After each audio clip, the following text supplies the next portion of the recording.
Imagine you want your child to learn to swim and love it. So you drive them to the pool and you just throw them in the deep end. It's not very effective, right? Well, unfortunately, that's what happens to a lot of kids in music.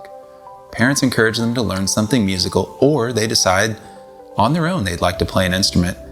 And a few weeks later, they're sitting in a lesson with a stack of sheet music, an instrument that makes absolutely no sense to them, and a teacher who would rather be anywhere but dealing with students who show up to their lessons discouraged and unprepared. And instead of falling in love with music, they fall behind. They feel stupid. The frustration builds, and within a year, the instrument is collecting dust while you're out hundreds of dollars, plus your time being the weekly lesson taxi driver. I've seen it happen so many times, and it's not the child's fault. It's not the teacher's fault. It's not the parent's fault.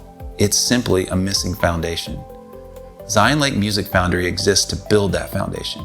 Before the lessons, before the instrument, before any of that pressure begins.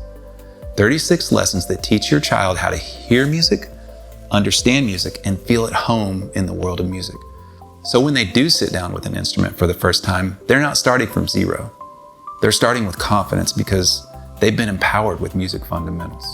And here's something I want every parent to hear, especially parents who don't consider themselves musical.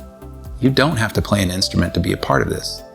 This Play and Go course is designed for you to learn alongside your child, if you'd like to discover things together. And that shared experience, pointing at a keyboard and saying, I know what that chord is, together, that's real connection. You know, you don't need to own a paintbrush or canvas to appreciate Picasso. But if your child does learn to hold one, even briefly, they can stand in front of masterpieces and feel something they never could have otherwise. Music is like that.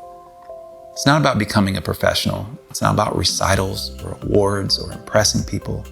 It's about giving your child a way to experience the world that makes them more curious, more alive, more confident, and brings them joy. That's what Zion Lake Music Foundry is, and I'd love to share it with your family.